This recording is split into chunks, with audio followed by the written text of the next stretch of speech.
Hello, everyone. Before we start, make sure to like and subscribe to the channel and leave a comment with warrior from and what time you're watching.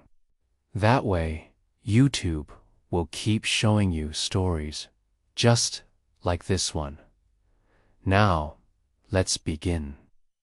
I've walked the same halls for so many years that I know every flicker of every bulb, every groan of the old pipes. The building is like an animal to me. I can tell when it's breathing right and when something's off. That night was nothing special, at least at first. Late October, the kind of cold that makes the concrete feel wet even when it isn't. My shift started at midnight, as usual. I clocked in, grabbed the radio, and did my first sweep of the first 3 floors. The complex isn't fancy and aging. 6-story brick building with thin walls and a history no one really talks about. Tenants come and go, but the building stays the same, always watching, always holding things inside. By 1 a.m., most of the lights had gone out. I like that time of night when the hallways are empty and still, and all you hear is the soft hum of the old heating system. It makes you feel like the world outside doesn't exist. When I reached the 4th floor, for B, that stopped me cold point, for B hasn't had a tenant in 6 years. The place has been gutted twice after a burst pipe destroyed half the drywall, and the owner never bothered renting it out again. The door's been locked since before I started working here. I stood there for a while, listening. No voices, no movement, just that faint, steady glow underneath the door. For a moment, I told myself it had to be maintenance. Maybe someone forgot to tell me a contractor was working late, but the logbook was empty. No entries, no scheduled repairs. I reached for the keyring on my belt and felt something heavy settle in my chest. My hand was shaking, and I couldn't tell if it was from the cold or something else. I didn't even realize I'd been holding my breath until the key slid into the lock and turned with a soft click, and that's when I heard it.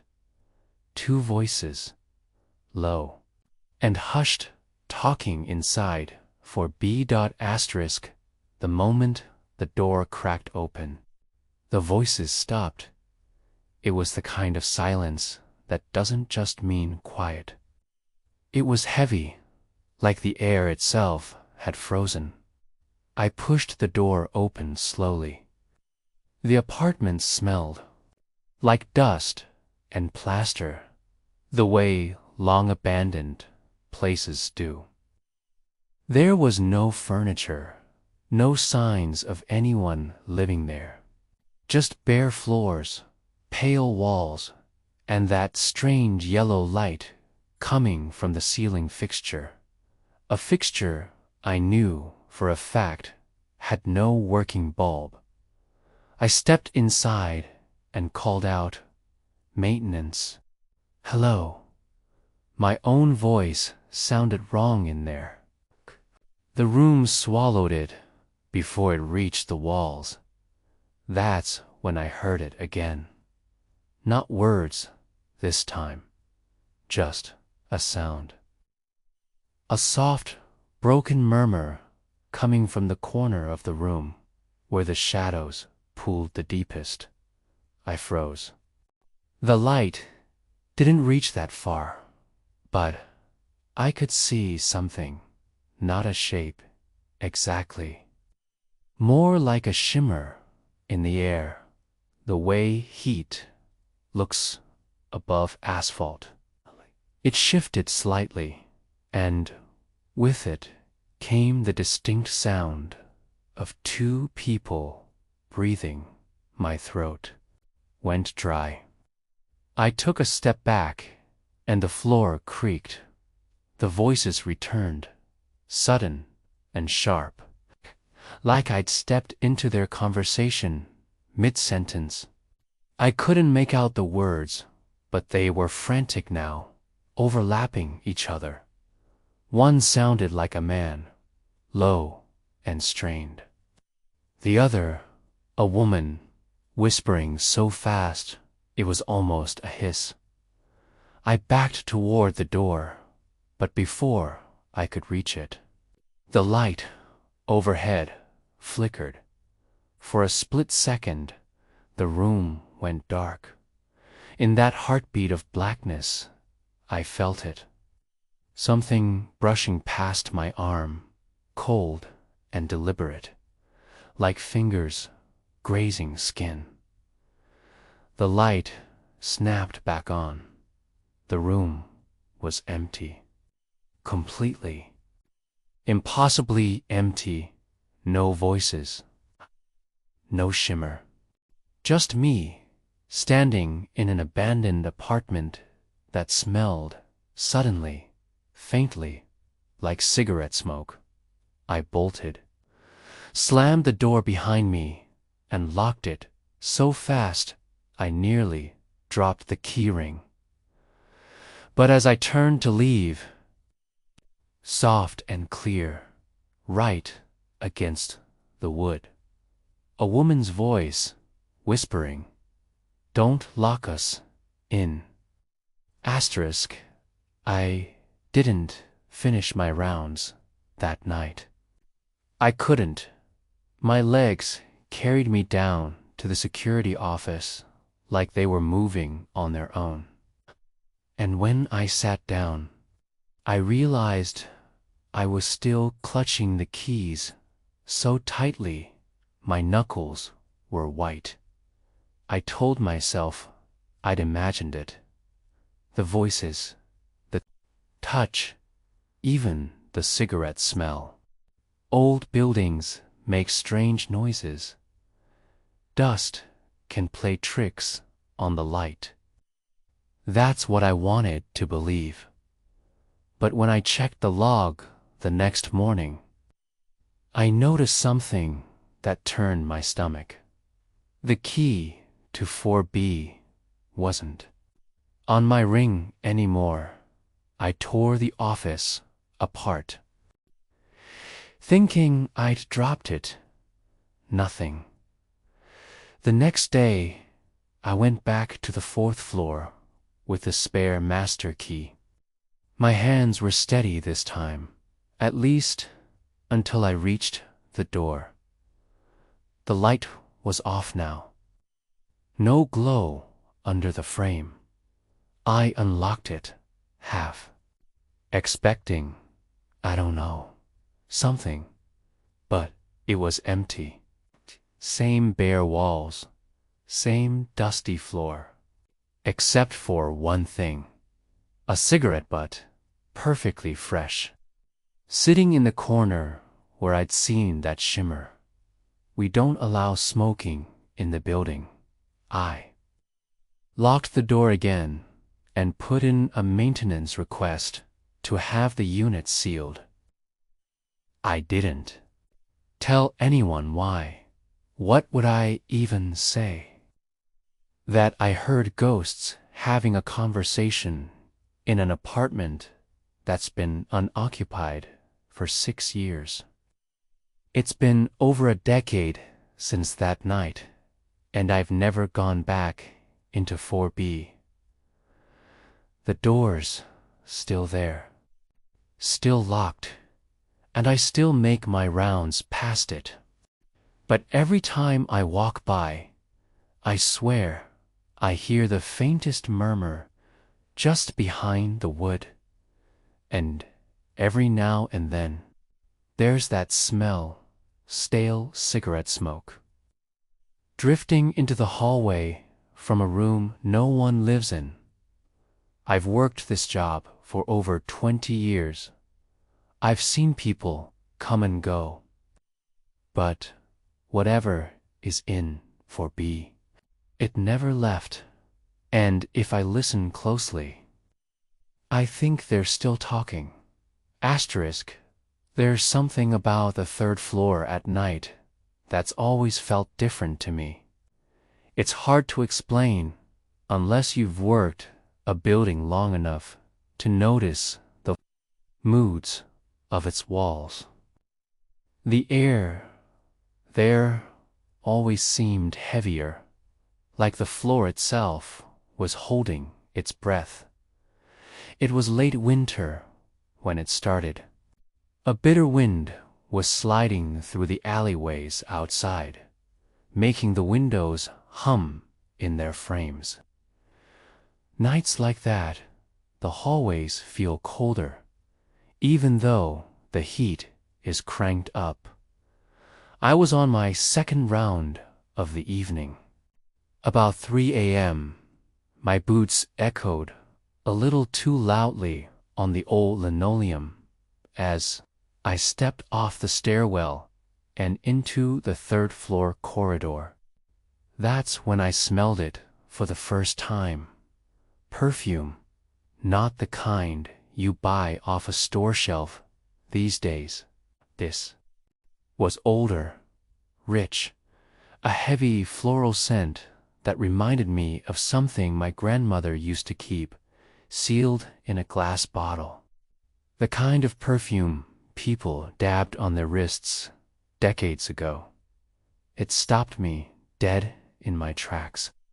There was no reason for a smell like that to be there. The tenants on that floor were mostly young couples and a single guy who worked nights. None of them were the type to wear something like this. I stood there in the center of the hallway, breathing it in. The scent was so strong, it almost felt like someone was standing right next to me. I followed it slowly, step by step, and realized it was leading me to the end of the hall. The locked unit, 3F, that door hadn't been opened in 10 years. The owner kept it sealed after a water main burst ruined the inside, and they'd never fixed it. I'd never even seen the inside myself. The smell was strongest right there. I reached out, almost without thinking, and put my hand on the doorknob. And then, from behind the door, came the faintest sound, a single, soft laugh. A woman's voice. Asterisk, the laugh was so quiet, I almost convinced myself I imagined it. But the perfume, that heavy, suffocating sweetness, didn't fade. It clung to the air like it was alive. I leaned in, ear against the door. The wood was cold. Hello. My voice came out low, careful. I don't even know why I spoke. Habit, maybe. Or maybe because the laugh sounded so close to human, it felt rude not to answer. Silence. Then, footsteps. Slow, deliberate. They crossed the room inside, moving toward the door.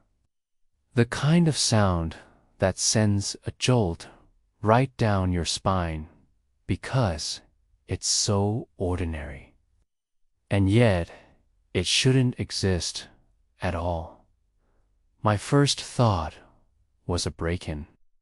Someone had gotten into 3F.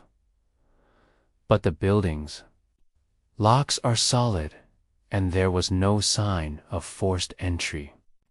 I fumbled for the keyring, my fingers cold against the brass, the second my key touched the lock. The footsteps stopped. I froze, holding my breath. That's when the smell changed. It was still perfume, but underneath it now was something else faint. Acrid smoke. A whisper slid through the door, so soft I couldn't tell if it was words or just breath. My heart was hammering so hard I could feel it in my throat. I turned the key. The lock gave way with a click. The door swung inward just a few inches, and a rush of cold air hit me like someone exhaling right into my face. The perfume was overwhelming, now almost choking. But the apartment, it was empty. No furniture, no footprints in the dust, no broken window to explain the cold air. Just 4 bare walls and the faint outline of water damage spreading across the ceiling like a dark stain. I stepped in. The smell clung to me, wrapping itself around my skin. That's when I saw it. In the corner near the far wall, a single shoe print, small, delicate, pressed into the dust. A woman's heel, fresh, and then the laugh came again. This time, right behind me. Asterisk. I spun around so fast my shoulder hit the doorframe. Nothing, just the empty hall outside, stretching away into silence. The perfume started to fade then, like someone slowly walking away with it. Within seconds, the air was flat again, dry and stale, the way it always was on that floor. I stood there, staring at the single footprint in the dust until my eyes burned. My first instinct was to take a picture, to have proof, but I couldn't bring myself to step closer. It felt wrong, like I'd be stepping into someone else's space. I locked the unit back up and practically ran to the office. The smell had followed me down the stairwell, clinging to my jacket. Faint, but still there. I couldn't shake it for the rest of the night. Even when I went home and threw my clothes in the wash, I swore I could still smell it on my skin. That old, rich perfume. The next day, I checked the maintenance records. 3F hadn't been opened in over a decade. The last tenant had been a woman in her late 30s. I had to dig to find her name. When I finally did, something caught in my chest. She died in the unit. A fire, electrical, smoke inhalation. I didn't tell anyone what I'd smelled, or the laugh, or the footprint.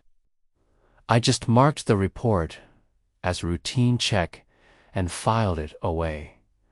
But every time I walk past that door now, I catch it, the faintest trace of perfume, as if she's still there, waiting behind the wood. And sometimes, late at night, if the building is especially quiet, I swear I hear that soft laugh again. Not mocking, not cruel, just lonely. Asterisk. The emergency stairwell was always the quietest place in the whole building. No one used it unless the elevator broke down, and most nights it just sat there, cold and hollow, collecting echoes. I've walked those steps hundreds of times during my shifts. They've got a particular sound to them, the metallic ring of your boots on the grating, the faint rattle of the railing. A sound you get used to, a sound that tells you you're alone. It was a rainy night, the kind where the whole city feels like it's been dipped in gray. The kind of weather that makes the building smell like wet concrete and rust. My shift had been uneventful until about 2:30 a.m. when I decided to take the stairwell down instead of the elevator. I pushed open the heavy fire door, and immediately the air felt different, cooler, almost damp, even though the stairwell is sealed. From the outside, that's when I heard it. A sound so out of place, it didn't register at first.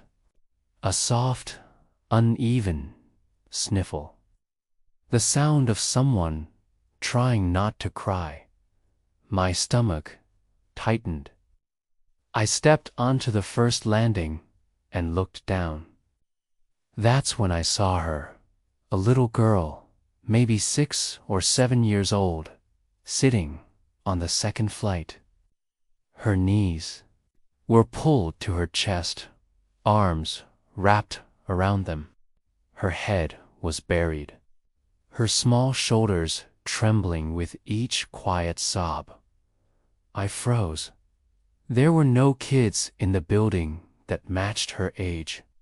And more importantly, the stairwell doors are alarmed. If someone had opened it, I would have heard it at the desk. I cleared my throat gently so I wouldn't scare her. "Hey, are you lost? You okay?"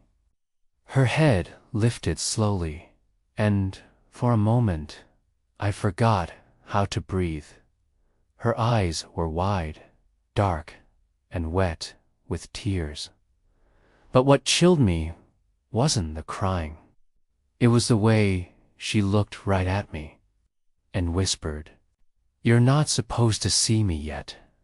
Asterisk. Her voice was soft, but clear, like someone speaking through water.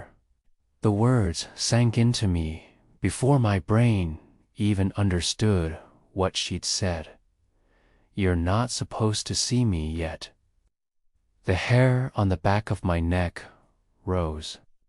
I started down the steps slowly, trying to keep my voice calm. "It's okay. I'm security. I can help you find your parents." She just stared.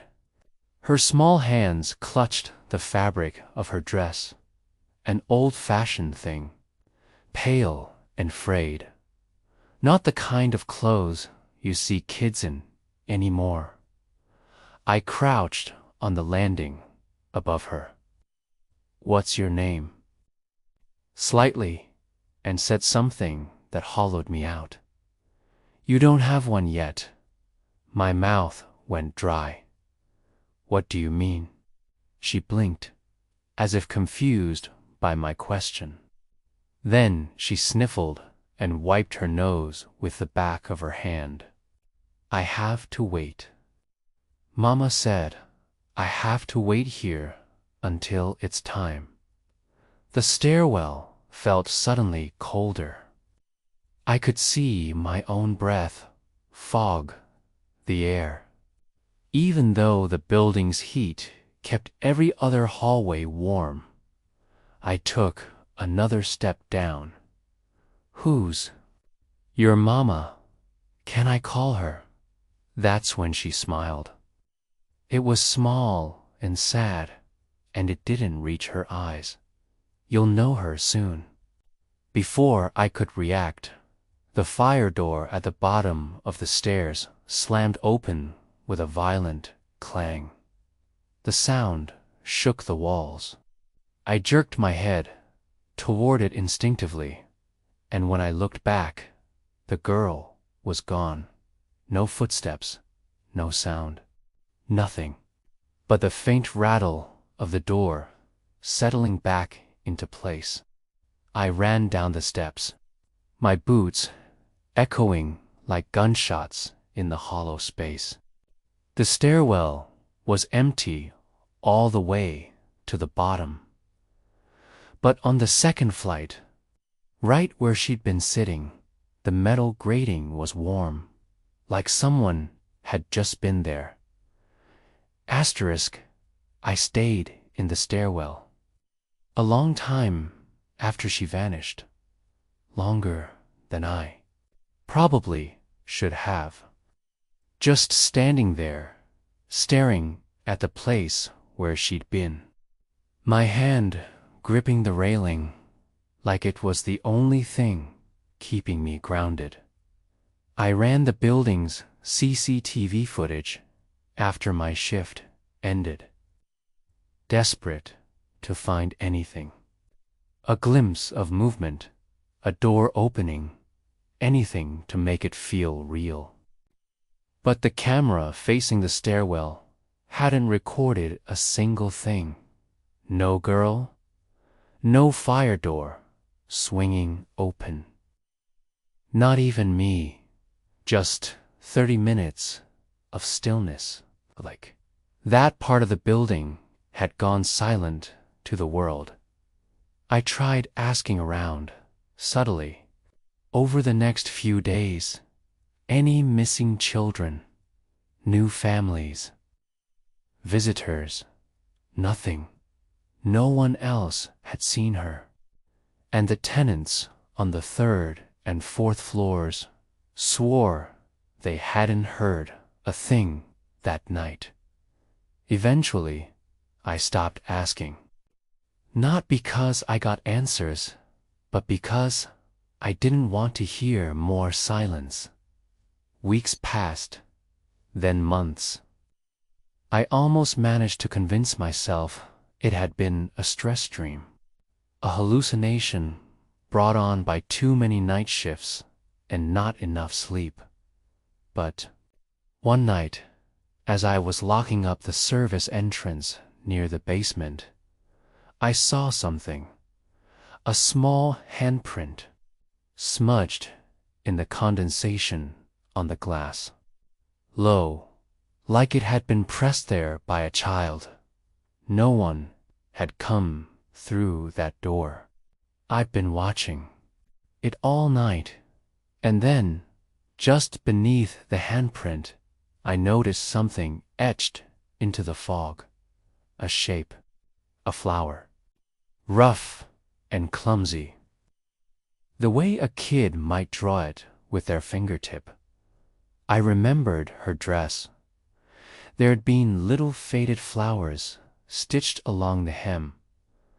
I stood there in the dark, heart thudding, watching the glass slowly fog over again, erasing it all. I never saw the girl again after that. But I've thought about what she said. You're not supposed to see me yet. I still don't know what she meant, and I'm not sure I ever want to find out. Asterisk. The second floor has always been the quietest part of the building. Not the eerie kind of quiet, like the stairwell, just still, Most of the tenants, their work during the day and sleep early. So by midnight, the whole floor feels like it's holding its breath. I was doing my first round of the night when I heard it. Evening, Joe. My name, spoken casually, like we'd known each other for years. The voice came from Unit 2A. I stopped mid-step. The door was closed. No light seeping through the cracks. I waited, thinking maybe one of the tenants had stepped out to say hello. But no one came into the hallway. I cleared my throat. Evening. My voice echoed too loudly off the walls. There was a soft laugh from inside the unit. A man's voice, warm, friendly. Long night ahead, huh? Careful on the third floor. You know how she gets. A chill ran through me. No one else should have known about the smell of perfume on the third floor. I hadn't told a soul. I stepped closer to the door. Two's in there. Silence. I checked the tenant list when I got back to the office. 2A had been vacated 2 months ago. The last tenant had moved out suddenly, breaking the lease. No one had been assigned since. The door had been sealed by maintenance to keep squatters out. I should have written it off. A prank. A tired mind playing tricks. But when I made my second round an hour later, I heard it again. Evening, Joe. Same voice, same warmth. Like a friend greeting me. Only this time, it added something else. Don't forget, she's still waiting for you. I stood there, heart pounding in the dim hallway, and realized something that made my stomach twist. I'd never told anyone in this building my first name. Asterisk. I stood frozen in the hallway, the sound of my own breathing loud in my ears. The voice had been so calm, so familiar, like someone I should know but couldn't place. I knocked on the door, more out of reflex than bravery. The sound echoed through the thin walls, and for a heartbeat there was nothing. Then the voice came again, right against the wood, this time as if the speaker was standing inches away. Why are you scared, Joe? You've walked these halls longer than anyone. I stepped back. My hand was sweating against the flashlight, and I realized I was holding it like a weapon. Who are you? My voice cracked. The answer wasn't words at first, just a low chuckle. The kind you make when someone tells you a secret only you should know. Then, softly, you'll find out on the stairs. The air around me shifted, cooler now, like the hallway itself had inhaled. I turned the knob before I could stop myself. Certain the door would be locked. It wasn't. The door to 2A opened just enough to let out a rush of stale, cold air. The apartment beyond was pitch black. I leaned forward, shining the flashlight inside. Bare walls, empty floors. The light cut across the space like it was slicing into something dead. Then, in the center of the room, I saw it, a chair, and sitting in it, just for a moment, was a man, pale, hollow-eyed, smiling faintly at me. I blinked, and the chair was empty. The door slammed shut so hard it rattled the frame. I stumbled back, heart hammering, fumbling for the key to lock it. But when I glanced down, the lock was already sealed. From the other side came a whisper, quiet and steady. "She's almost ready to meet you." Asterisk. I didn't finish the round. I went straight back to the office, locked the door behind me, and sat there, staring at the monitors until sunrise. My hands wouldn't stop shaking. I told myself 100 different things that night, that it was a squatter, that my mind was filling in gaps, that maybe I'd been dreaming with my eyes open. But no excuse changed one fact. That voice had known my name. The next morning, I checked the records again. 2A's key had been turned in 2 months ago. I opened the maintenance log and saw a note in small, neat handwriting. "Seal the door. Don't go back in." No explanation. No signature. I went up there in the daylight, hoping to make sense of it. The hallway felt different when the sun hit the old wallpaper. Less oppressive, almost normal. But when I reached I stopped cold. Someone had slid something under the door. A piece of paper, yellowed and brittle. I bent down and pulled it out. No message, no words. Just a crude drawing in pencil, a stairwell. And on the landing, a small figure sitting alone. I folded it up carefully and put it in my jacket pocket. That was months ago. Since then, I've heard the voice maybe 3 more times. Always the same tone, the same easy warmth. Always my name. And always some mention of her. I haven't told anyone about it. How could I? There are no cameras on the 2nd floor. No recordings. Nothing but my word. And the scrap of paper I keep in my desk drawer. Sometimes I think about that smile I saw for just a split second in the dark. Not cruel, not kind, just knowing.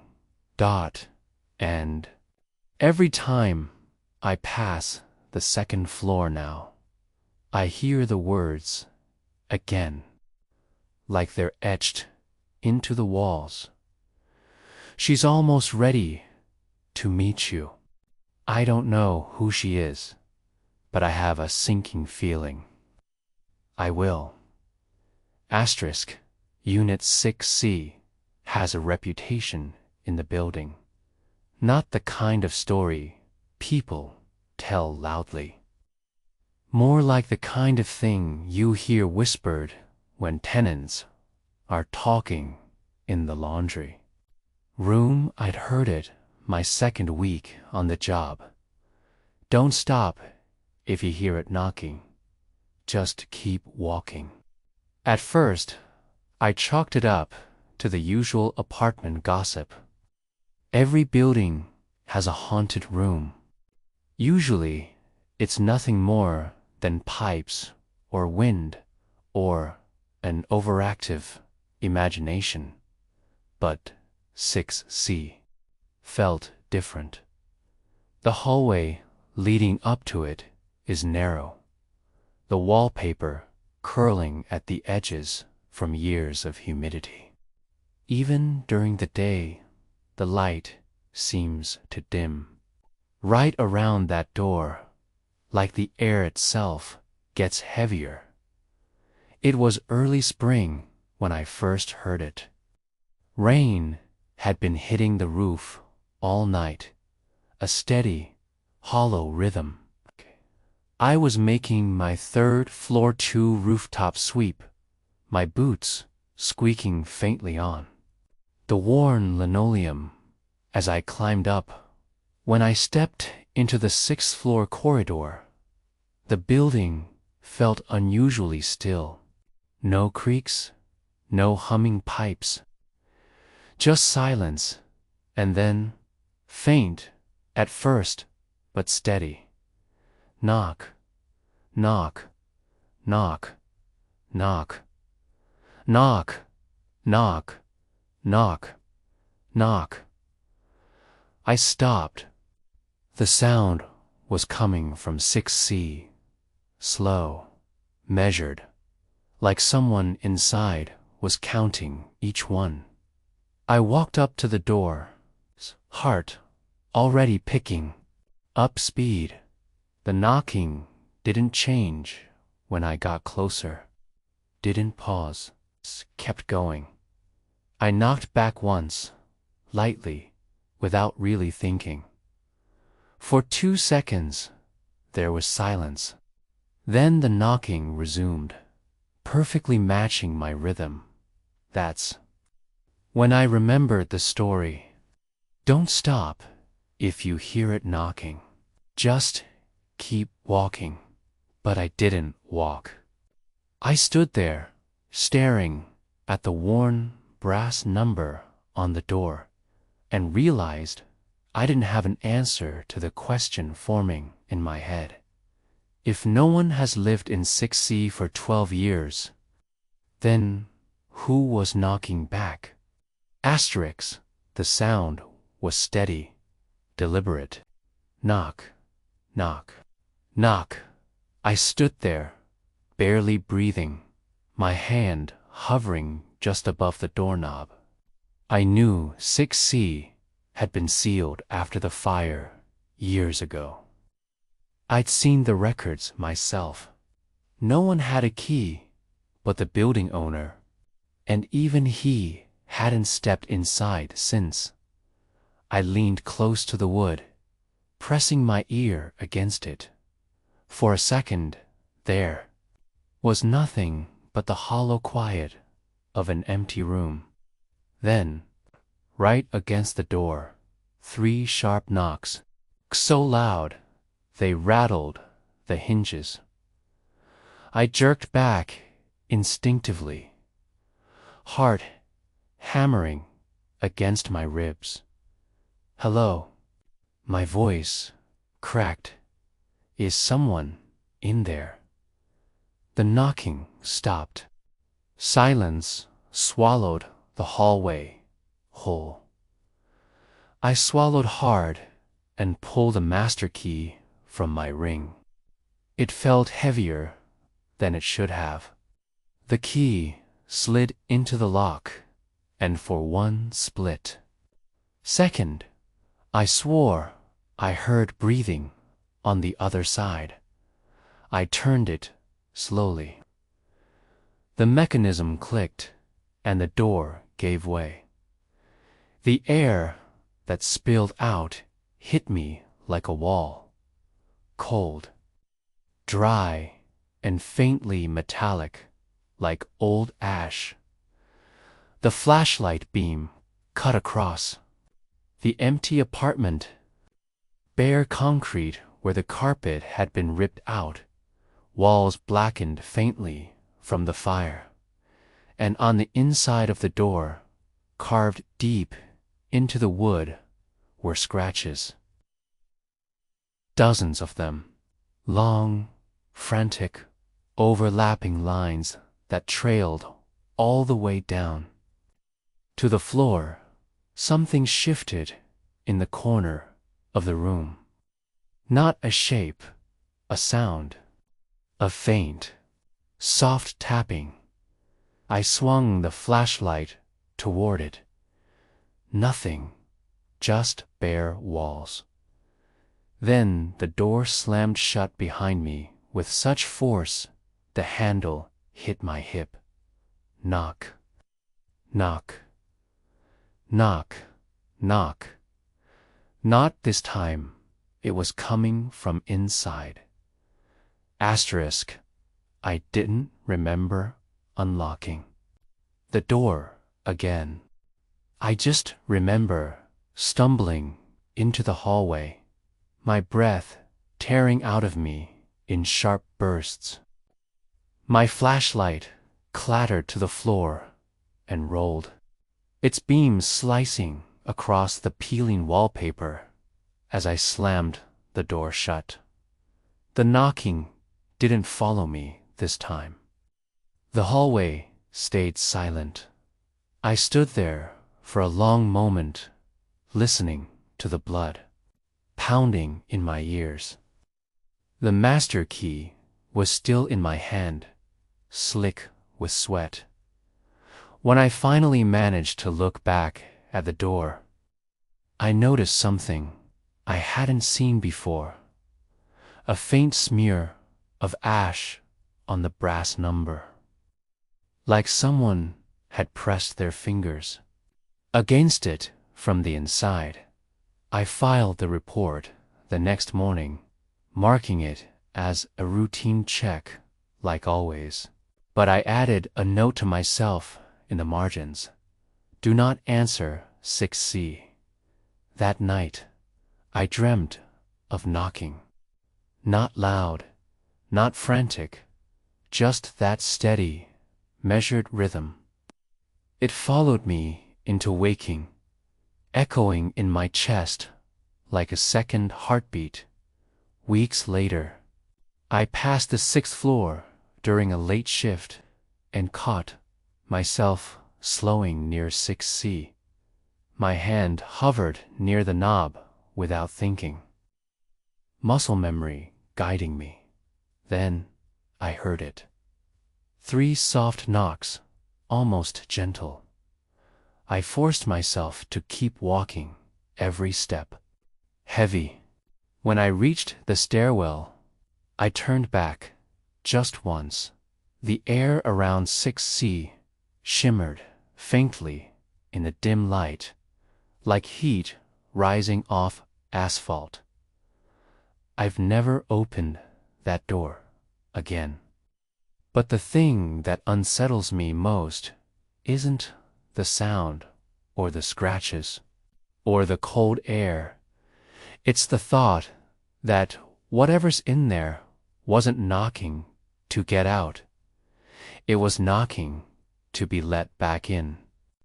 Every building has its dead spots, places where the air doesn't move right, where sound feels muted no matter how loud you speak. For us, that place is the basement corridor that leads to the old storage rooms.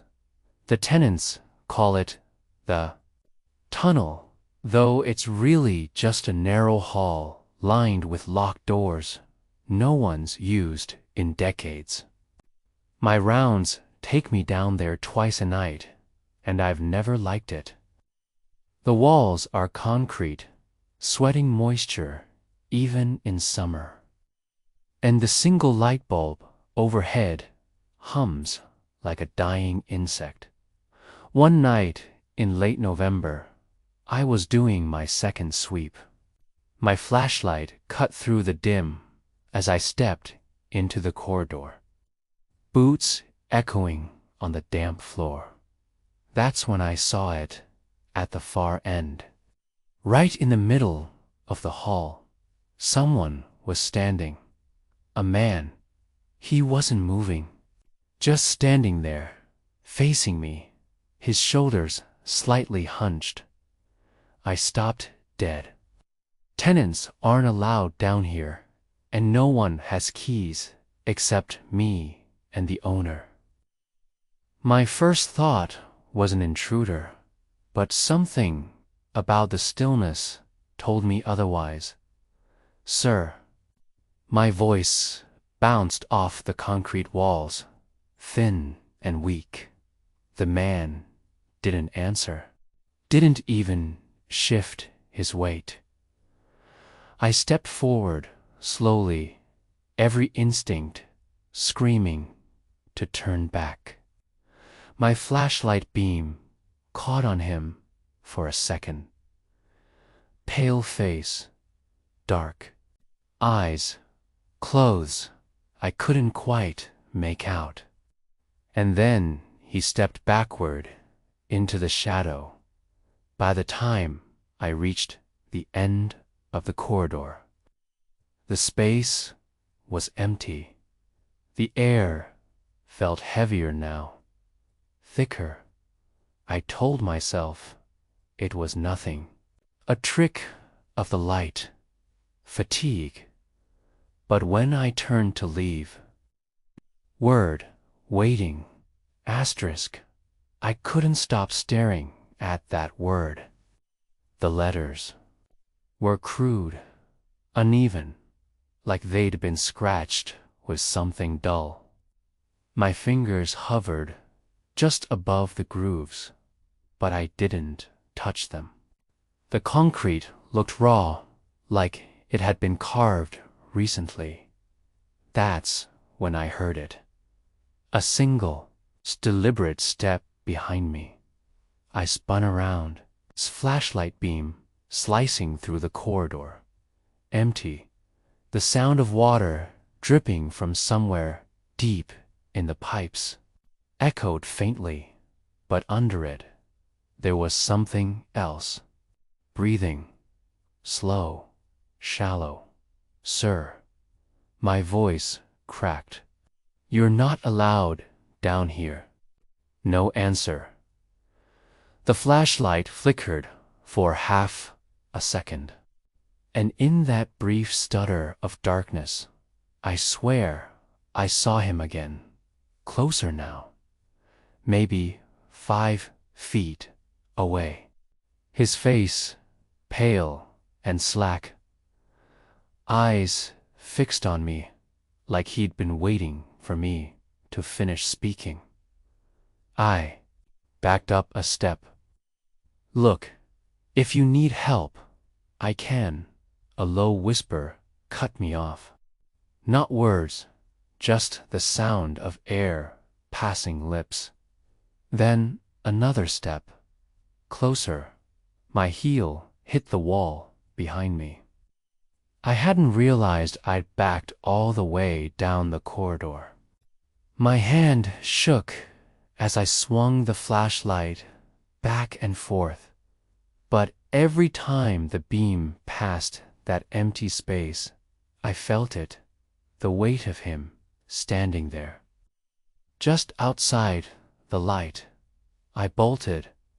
The sound of my boots pounded against the floor, echoing off the concrete.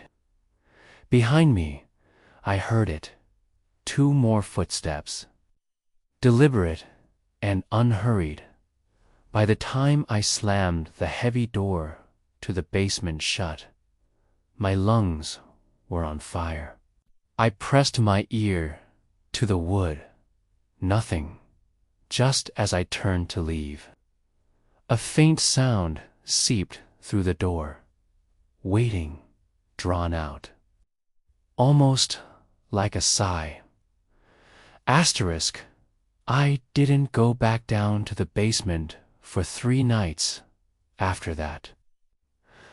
I made excuses in the log, skipped that part of the sweep. I told myself it was ridiculous that I was letting a shadow and a word get to me. But every time I passed the stairwell leading down, I felt it. That same pressure, heavy and cold, like the air itself was aware of me. standing there. Eventually, duty won out. On the fourth night, I forced myself back down. The corridor was the same, dim light, damp walls. That single, buzzing bulb, except the word was gone. Where waiting had been scratched into the concrete. Patch of smooth cement. Like someone had come in overnight and sealed it up. I asked the owner the next day if any maintenance had been scheduled for the basement. He frowned and shook his head. No one's touched that hallway in years. I didn't tell him why. I asked. Weeks passed. I stopped seeing him in the corner of my eye. Stopped hearing the breathing. Almost convinced myself it had been my brain turning shadows into people. Then, last month, I found something in the security office. A folded scrap of paper sitting on my desk when I came in for the night shift. No name, no explanation. When I opened it, my stomach dropped. It was a single word, written in block letters. Waiting. I don't know how it got there. The office is locked when I'm not inside, and no one else has the key. Now, every time I walk the building, I feel it again, that slow, patient weight in the walls. In the air, whatever I saw in the basement isn't gone. It's just waiting. Asterisk, old. Elevators have personalities. You learn their quirks, the way they groan between floors, the slight sway when they stop, the smell of old steel and oil that never really goes away. Our building's elevator is ancient. Half the time, it sticks between the third and fourth floors, and you have to jiggle the panel to get it moving again. I've spent more hours than I can count riding it up and down during night shifts, listening to its familiar creaks. One night, around 4 a.m., I called it from the lobby. The building was silent, except for the low hum of the boiler in the basement. The old metal doors slid open with their usual screech, and I stepped inside, pressing the button for the top floor. The doors closed. The elevator shuddered, then began its slow climb. That's when I heard it. A low, steady humming. A man's voice, soft, tuneless, like someone passing the time. I froze. There was no one else in the car. I checked the corners, even looked up at the old inspection hatch. Empty, but the humming kept going. Quiet, but clear, like it was coming from right over my shoulder. The elevator creaked between the third and fourth floors. Its usual hesitation. The humming stopped. Then, in the faint reflection of the metal doors, I saw it. A man. Standing behind me. He was tall, thin, his head bent slightly, like the ceiling was too low for him. His face was pale, featureless in the warped metal reflection, but I could see his hands resting loosely at his sides. The elevator jolted suddenly, and the doors slid open on the fourth floor. When I turned around, the car was empty, but the humming It didn't stop. Asterisk. I stepped out onto the fourth floor, my breath fogging in the air. The building's heating system had been running all night, but the hallway felt icy, like stepping into a walk-in freezer. Behind me, the elevator doors stayed open longer than usual. The humming was still there, soft and steady, coming from the empty car. I leaned back and scanning every corner. Hello. My voice sounded small against the old metal walls. No answer, just that low hum, like whoever it belonged to didn't care I was listening. I reached in to press the button for the lobby, thinking maybe if I sent it away, the sound would stop. The second my finger touched the panel, the doors slammed shut so fast the air moved my hair. The elevator lurched, then began to descend on its own. I stumbled back, staring at the glowing floor numbers above the door. 3, 2, B, the basement. When the doors opened again, I wasn't the one who moved first. A long, pale hand slid out and pressed against the doorframe. I swear to God, I saw the fingers curl slightly, like someone testing the air. The humming grew louder, fuller now. No longer a background sound, but something filling the space. It was low and rich, like a tune from an old music box with no melody, just endless, circling notes. I took a step back. My instincts screamed to run, but my legs wouldn't move. The hand withdrew. The humming stopped for a long, terrible second. The basement stayed silent. Then, from deep in the shaft below, a man's voice whispered up through the steel and concrete. Next time, ride alone. The elevator doors slid shut without me touching a thing and carried itself back up into the building. I avoided the elevator for weeks after that. I told the tenants it was under maintenance and taped a handwritten, out-of-order sign to the doors. Most of them grumbled, but I didn't care. I wasn't stepping into that metal box again when I finally worked up the nerve to check the security feed from that night. My stomach turned cold. The camera in the lobby had caught me stepping inside. The doors closing, the elevator rising. But when the doors opened on the fourth floor, the camera there showed something else. 2 people stepped out, me, and a tall, thin shape right behind me. No face, no features, just long arms hanging at its sides.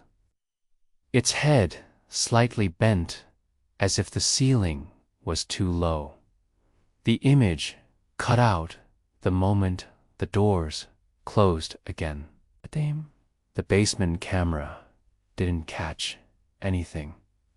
I deleted the footage, not out of fear of someone else seeing it, but because I couldn't stand knowing it existed. The elevator's been back in use for months now. Tenants ride it every day. No one's complained.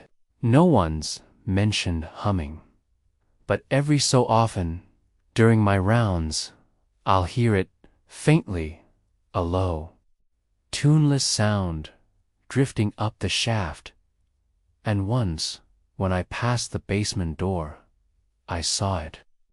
A long, pale handprints smudged in the dust on the metal, right at shoulder height.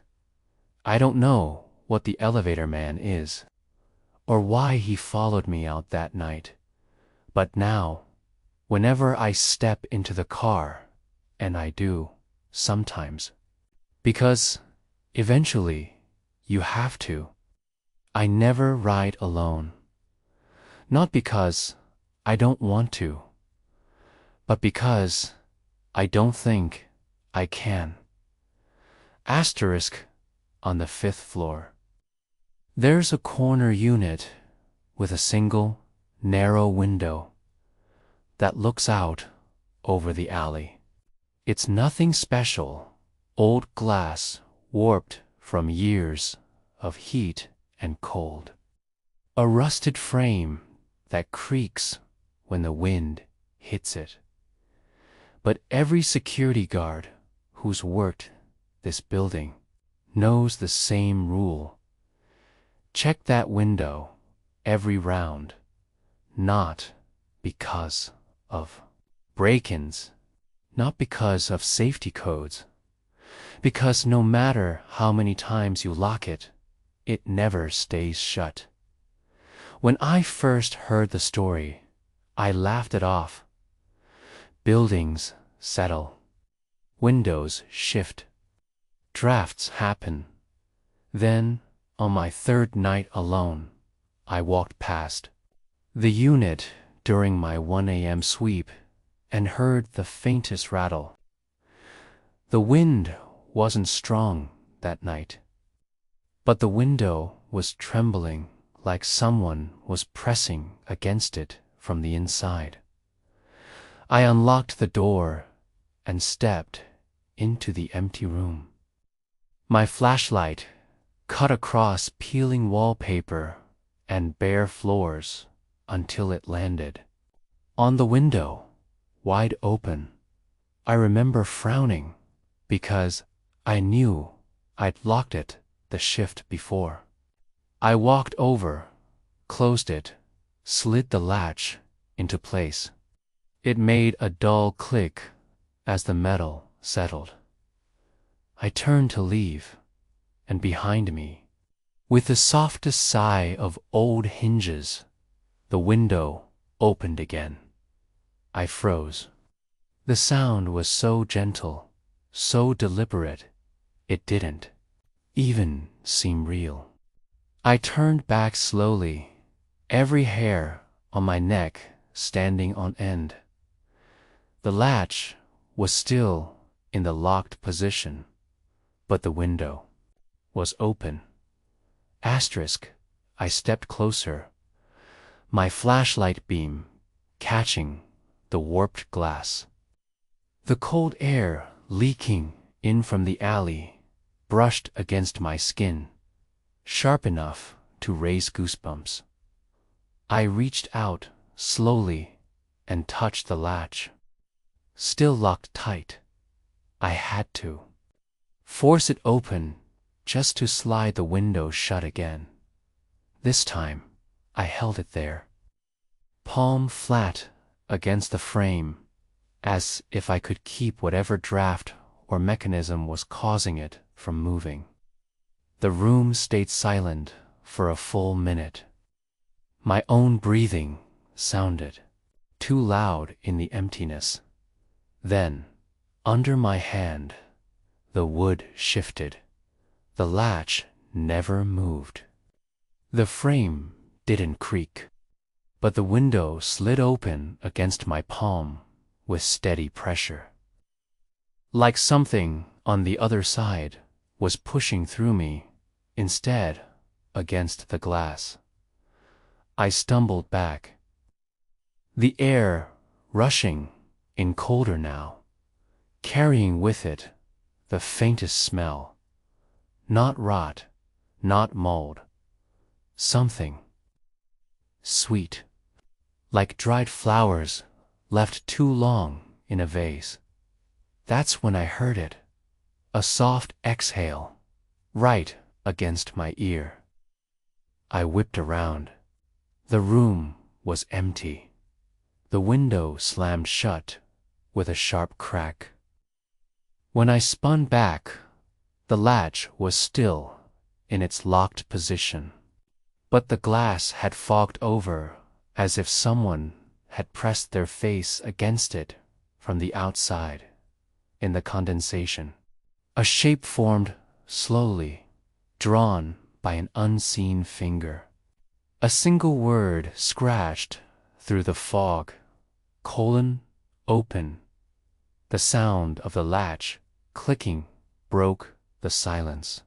The window eased itself ajar once more, moving with calm, deliberate weight.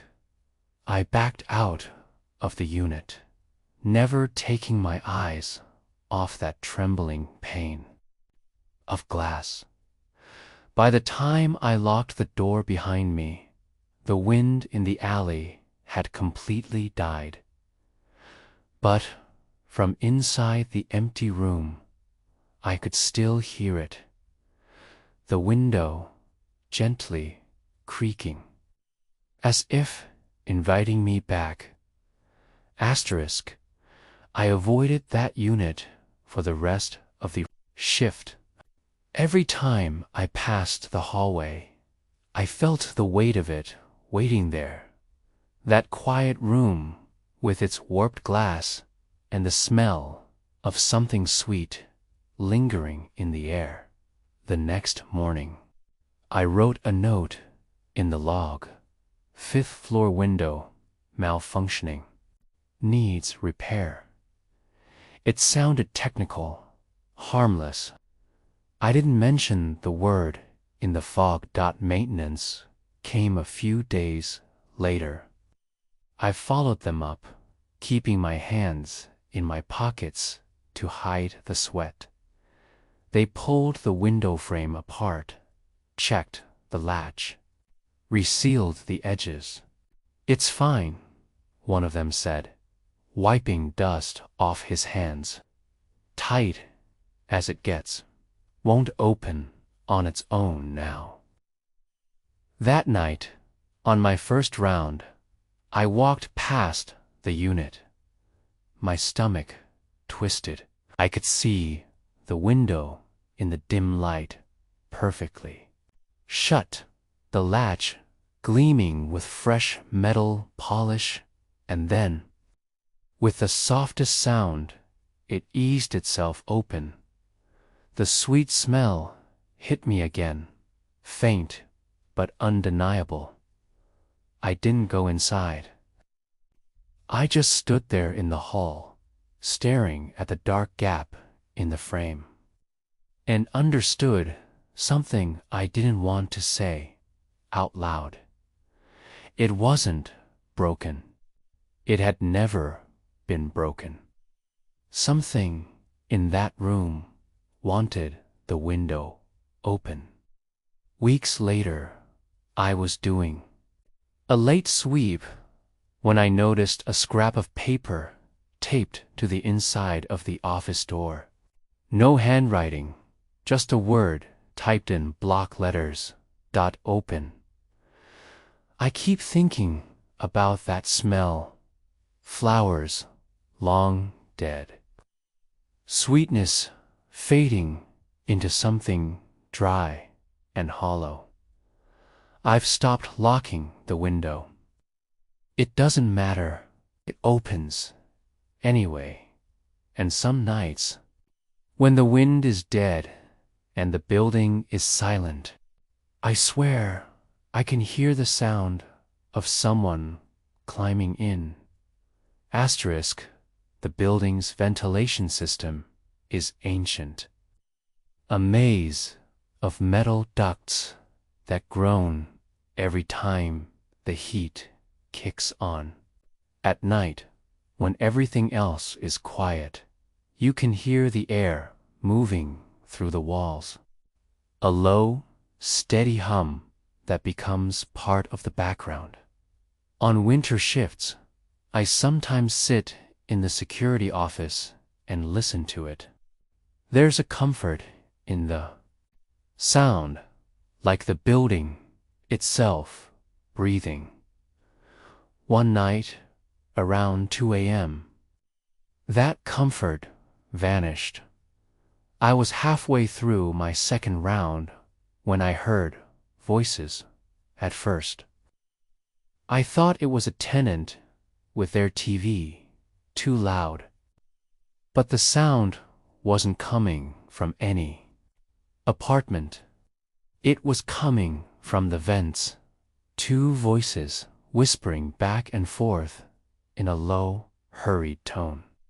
I stopped in the middle of the hallway, tilting my head toward the metal grate near the ceiling. I couldn't make out the words at first, just the rhythm. A pause, then one voice, quick and sharp. Another pause. The second voice, softer, answering. I stepped closer to the wall. The sound cut off instantly. I stood there for a long moment, holding my breath. The only thing I could hear now was the faint rush of warm air. Back in the office, I checked the building's schematics. That section of ductwork didn't connect to any apartments. It was a dead run, sealed off years ago when the upper floors were remodeled. The next night, I heard them again. Same hallway, same vent. This time, I caught one word. Listening. Asterisk. I stood under the vent. Every muscle in my body tight. The voices were clearer now, though still muffled by the metal. Too soon, watching. My skin prickled. I pulled a chair from the hallway corner and climbed up, pressing my ear right against the great dot. The air coming through wasn't warm anymore. It was cold, carrying with it a faint smell of dust and something older, like stone, left underground. For too long. He hears us. One voice whispered, "He's here." The second answered. I stumbled back off the chair, my foot catching the edge and nearly sending me sprawling. The voices cut off instantly. The only sound left was the low hum of the system. I told myself I'd imagined it, that I'd been awake too many nights in a row. But when I stepped back, something slipped through the vent and landed on the floor with a soft metallic tap. A coin. I picked it up without thinking. Old, worn, smooth, the kind of thing you'd find buried in dirt. No date, no markings, except a faint etching that looked almost like a door. The air from the vent shifted suddenly. A rush of cold, so sharp it felt like a hand on my face. And then, from deep in the ductwork, a single voice, closer now, almost directly behind the grate. "Don't look for us." I shoved the coin in my pocket and backed away until my shoulders hit the opposite wall. The vent stayed silent, but as I turned to leave, I heard it faintly from further down the hall. Another vent, another set of whispers. Listening.